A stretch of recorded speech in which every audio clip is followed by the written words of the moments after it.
आप सभी को YouTube channel ocean of knowledge में स्वागत है। हम डी ट्रिपल एस बी का जो 31 अगस्त 2014 का जो पेपर हुआ था उस सेट नंबर 3 के साथ हाजिर हैं। जो 31 तारीख को पेपर हुआ था वो उसी पेपर के साथ जो 31 दिसंबर 2014 का जो पेपर हुआ था, जो हम लोग 4000 प्लस क्वेश्चन जो कर रहे थे, है ना, उसी क्वेश्चन को है हम आगे बढ़ा के लेके जा रहे हैं। आज जो है वो सेट नंबर 3 यानी 31 अगस्त 2014 का जो पेपर का सॉल्यूशन कर रहे हैं वो सेट नंबर 3 है। तो बढ़ते हैं आज का। अब पहला क्वेश्चन है कि नवोदय विद्यालय स्थापित किया गया है। जो नवोदय विद्यालय जो स्थापित किया गया है वो ग्रामीण क्षेत्र में स्कूल की संख्या को बढ़ाने के लिए, तो जी नहीं, ऐसा तो नहीं किया गया था।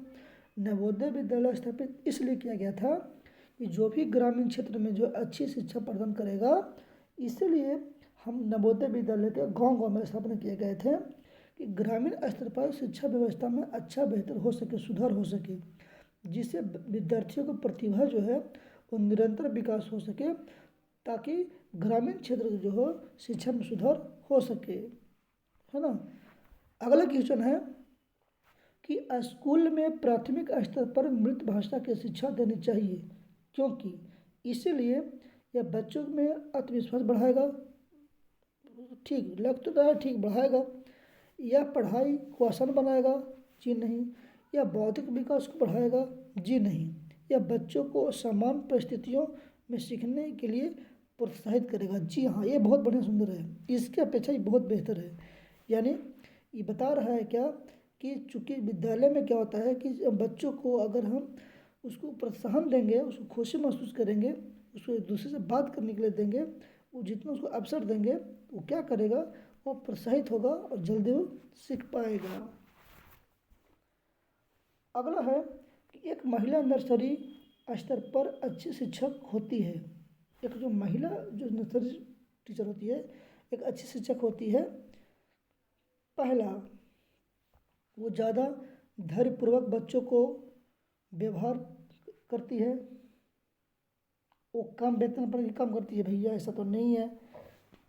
ज़्यादा पढ़े लिखे लोगों को इस पेशे में ज़रूरत नहीं होती है, गलत बात है। उनके दूसरे पेशे में जाने की संभावना काफ़ी कम होती है, ये भी नहीं। यानी बात हो रहा है कि वो ज़्यादा धैर्यपूर्वक बच्चों से व्यवहार कर सकती है। यानी कि महिला टीचर जो होती है एक अच्छे शिक्षक के लिए वो क्या होती है, धैर्यपूर्ण, यानी क्योंकि महिला लोग जो होती है ना बहुत सहनशील होती है, बहुत धैर्यपूर्वक होती है और हर बच्चा को बात को बहुत सहनशीलता से सुनती है। और इसलिए प्राइमरी स्कूल में जो है वो मैडम की संख्या ज़्यादा होती है ना।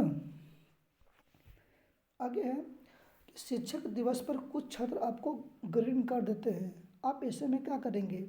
उसका धन्यवाद देंगे, उसको पैसा बर्बाद करने के लिए मना करेंगे कि उसके बदले में उसको कौन देंगे? देखिए बहुत जटिल वाला प्रश्न है। बहुत लोग इसको आंसर जो है वो मारेंगे क्या, डी, या तो 2 मारेंगे या तो 4 मारेंगे, लेकिन इसका आंसर कौन होगा? 4।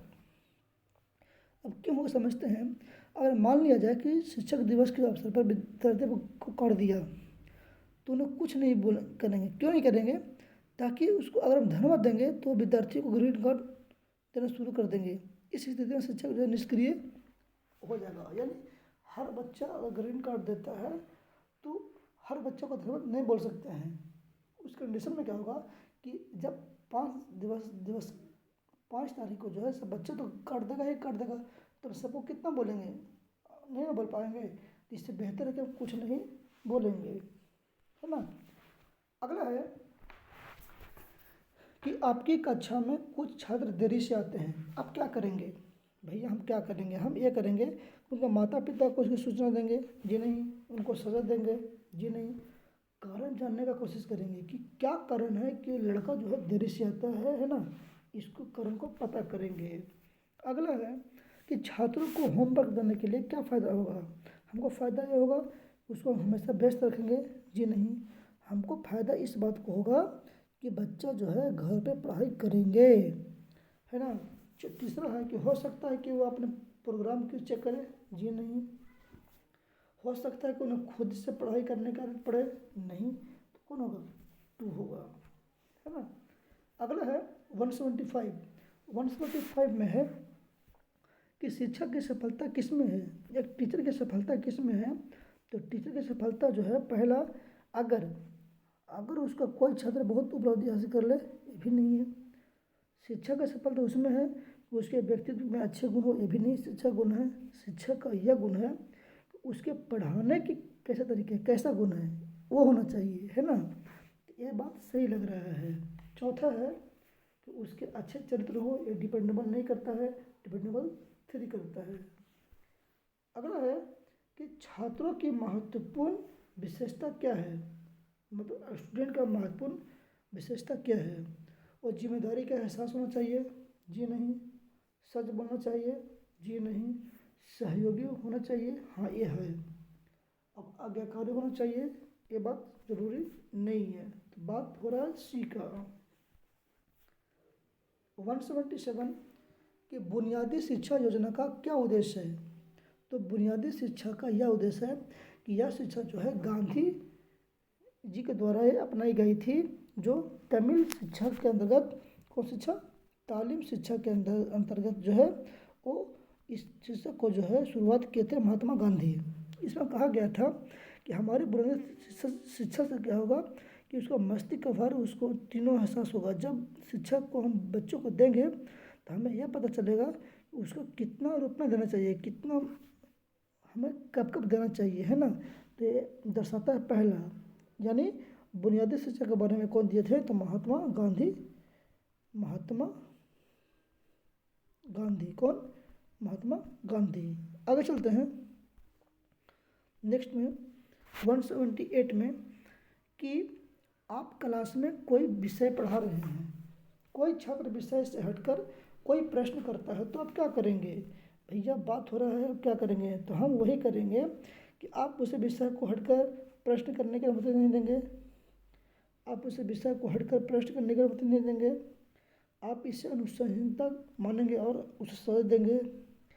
आप प्रश्न को उत्तर कक्षा के बाद देंगे, बिल्कुल। जब ऐसा प्रश्न पूछे तो हमेशा टीचर को कक्षा के बाद बोलेंगे, बच्चा कक्षा के बाद आओ, तुमको हम बतला देंगे, है ना। 180 नंबर कि शिक्षकों के लिए राष्ट्रीय शिक्षा परिषद को स्थापित करने का क्या उद्देश्य है ना। तो पहला, पढ़ाई के लिए कॉलेज का स्थापना हेतु, जी नहीं। दूसरा, शोध करने वाले छात्रों को बढ़ावा देना हेतु, जी नहीं। कॉलेज में पढ़ाई के स्तर को बनाए रखने के लिए, जी नहीं। पढ़ाई हेतु कॉलेजों को अनुदान प्रदान करना, ये बात सही है ना। इसका आंसर कौन होगा, 4 होगा। अगला है 181 कि पढ़ाई हेतु किंडरगार्टन सिस्टम किसके द्वारा आरंभ दिया गया था, है ना। टीपी नून, नहीं। स्पेंसर के द्वारा, नहीं। फ्रोबेल, पढ़ाई हेतु जो है वो फ्रोबेल के द्वारा जो है दिया गया था, कौन, फ्रोबेल के द्वारा। अब समझते हैं फ्रोबेल के बारे में। फ्रोबेल जो थे वो, इनका जन्म जो हुआ था वो 1782 में हुआ था, और ये जो कहाँ के थे, जर्मनी के। फ्रोबेल कहाँ के थे, जर्मनी के थे।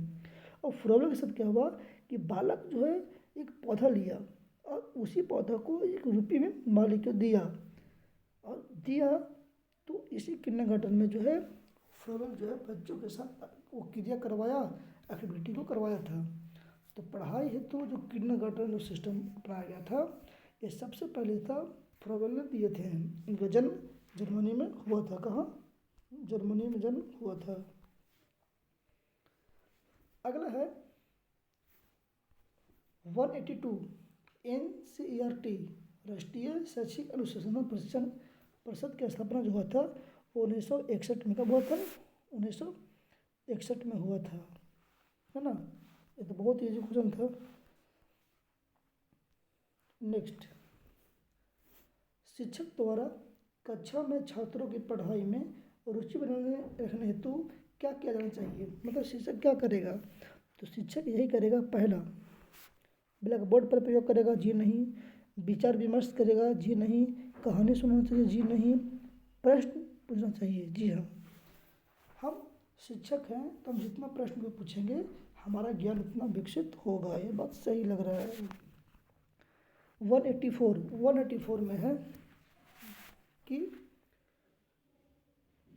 नई शिक्षा राष्ट्रीय शिक्षा नीति का उद्देश्य क्या है? सभी को समान शिक्षा देना। दूसरा, पूरी शिक्षा प्रणाली में सुधार लाने हेतु। तीसरा, पढ़ाई को रोजगार से जोड़ना। जी नहीं। चौथा, शिक्षा प्रणाली से डिग्री को अलग अलग करना। यही है नई राष्ट्रीय शिक्षा नीति का उद्देश्य, है ना। यही है उद्देश्य नई शिक्षा नीति का। आगे है 185 कि शिक्षा के स्तर को बढ़ाने के लिए क्या ज़रूरत है? तो शिक्षा को स्तर को बढ़ाना है तो सबसे पहले जो है वो छात्र का मूल्यांकन लगातार किया जाए। जी नहीं। शिक्षकों को उच्च वेतन दिया जाए। जी नहीं। पाठ्यक्रम को संशोधित किया जाए। बिल्कुल हाँ, पाठ्यक्रम को संशोधित किया जाए, ये बात हो सकती है। स्तर को बढ़ाना है तो उसको सिलेबस में हम चेंज करेंगे तो उसका जो है तरीका, उसका जो स्तर हम बढ़ा सकते हैं। जबकि चौथा ऑप्शन है कि स्कूलों के लिए अच्छे भवन का निर्माण करना, ये बात सच्चा नहीं है। अगला है 186 में कि शिक्षक के लिए क्या महत्वपूर्ण है, टीचर के लिए क्या महत्वपूर्ण है। पहला, कक्षा में अनुशासन बनाए रखने के लिए। जी नहीं। कक्षा में समयनिष्ठ रहे। जी नहीं। छात्रों की समस्या का समाधान कर सके। हाँ जी हाँ, है ये चीज़ कि छात्रों को समस्या को हम जितना उसको सुलभ करेंगे, पहचान बनाएंगे, निवारण करेंगे, उसका जो है वो उतना बेहतर होगा। एक टीचर का कर्तव्य है ना। अगला है 187 कि छात्रों को स्कूल में क्या खेलना चाहिए। छात्रों को स्कूल में क्या खेलना चाहिए? या उन्हें शारीरिक रूप से मजबूत बनाता है। जी नहीं। इससे शिक्षकों का काम आसान हो जाता है। जी नहीं। यह समय गुजारने में मदद करता है। जी नहीं। यह आपसी सहयोग और शारीरिक संतुलन बनाए रखने के लिए मदद करता है, यानी 187 का 4 होगा। अगला है 188 कि एक शिक्षक जो है छात्रों के बीच किस प्रकार सामाजिक मूल्य विकसित कर सकता है ना। तो महान लोगों को उसको एग्जाम्पल देकर। जी नहीं। अनुशासन सिखाकर। ये भी नहीं। आदर्श रूप से व्यवहार करके सिखाना है। बिल्कुल ये बात सही है कि एक शिक्षक जो है छात्रों के बीच में सामाजिक मूल्य तभी विकसित करेगा जब एक दूसरे का जोड़ेगा, ऐड करेगा, और शुरुआत में स्वयं ज्ञान का खोज करेगा, उसका ज्ञान विकसित होगा। बात क्या है, सही है। 188 का 3 होगा। देखो चौथा है उन्हें अच्छी कहानी सुनाकर इजी नहीं होगा। आगे है 189 नंबर कि एक आदर्श शिक्षक होते हैं, क्या होते हैं? जो पूरे पाठ्यक्रम को पढ़ाए। जी नहीं। बात हो रहा है किसका? टीचर का। दूसरा है कि एक आदर्श शिक्षक वे होते हैं जो पढ़ाई में मदद करते हैं। बात तो सही लग रहा था लेकिन उतना बढ़िया है कि नहीं, देखते हैं। जी नहीं लग रहा है। एक आदर्श शिक्षक वो होते हैं जो एक दोस्त की तरह, एक दार्शनिक की तरह, और क्या है, मार्गदर्शक हो। सबसे बेहतर कौन सी है? चौथा है अनुशासन। जी नहीं। इसका सही उत्तर कौन होगा? सी होगा।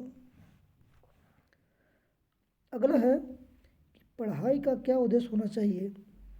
पहला, छात्रों में व्यवसायिक कौशल विकसित करना। जी नहीं। छात्रों में सामाजिक उत्तरदायित्व विकसित करना। जी नहीं। छात्रों को परीक्षा हेतु तैयार करना। जी नहीं। छात्रों को व्यवहारिक जीवन के लिए तैयार करना। बिल्कुल पढ़ाई का यही उद्देश्य होता है कि उस पढ़ाई का जो है बच्चा जो है वो कैसे अपने जीवन शैली में उतारता है, ये सबसे बड़ा लक्ष्य है। अगला है 194 कि छात्र के लिए एक समयबद्ध परीक्षण कार्यक्रम स्कूल में लागू किया जाना चाहिए, जिससे कि क्या होगा कि पहला, छात्र के प्रगति को उनके माता पिता को बताया जा सकता है। जी नहीं। नियमित अभ्यास किया जा सकता है। जी नहीं। छात्रों को अंतिम परीक्षा के लिए प्रशिक्षित किया जाता है। जी नहीं। वो रिजल्ट से मिले फीडबैक के बाद उपचारात्मक कार्यक्रम प्रारंभ करेगा। जी हाँ, यानी 199 का 4 होगा। अगला है कि एकीकृत शिक्षा प्रणाली की सफलता किस पर निर्भर करता है? समुदाय के समर्थन पर? जी नहीं।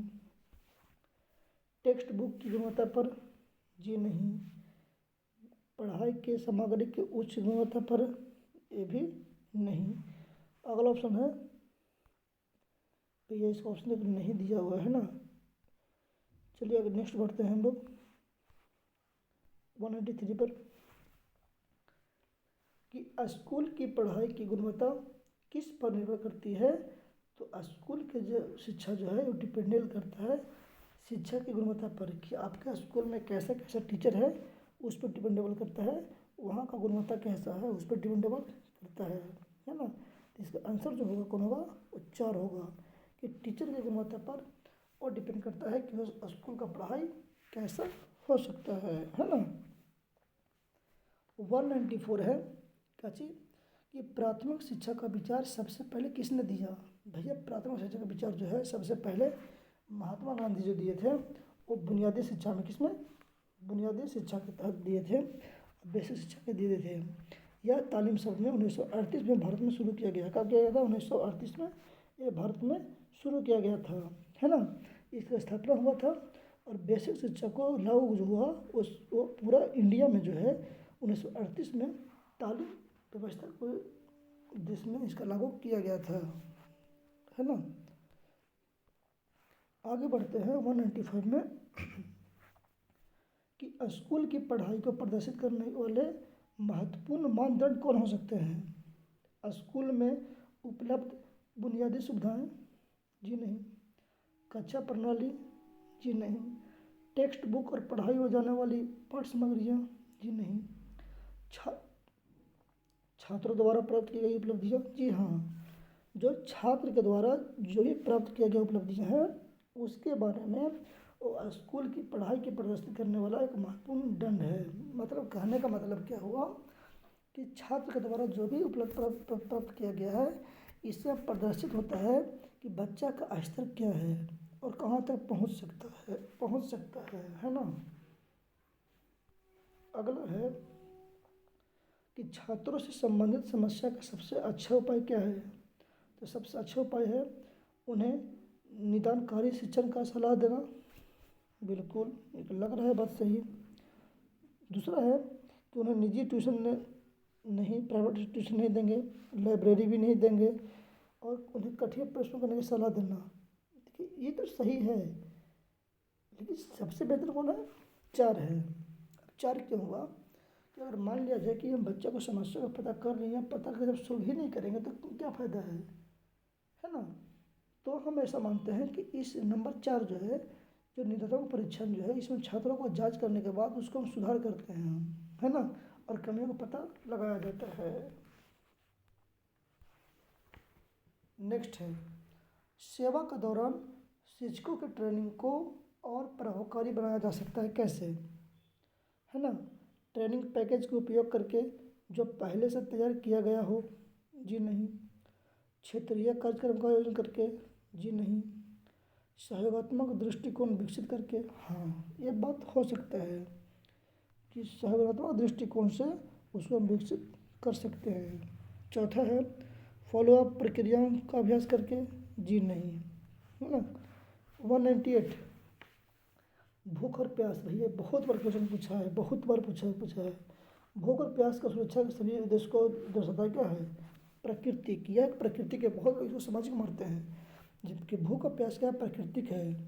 इसमें क्या होता है कि इनका सीधा संबंध व्यक्ति की ऐसी प्राथमिक मूलभूत आवश्यकताओं से होता है जिनकी संतुष्टि से उसके अपने जीवन का उपभोग सुनिश्चित करना, संरचना या प्रजाति का संरक्षण छुपा रहता है।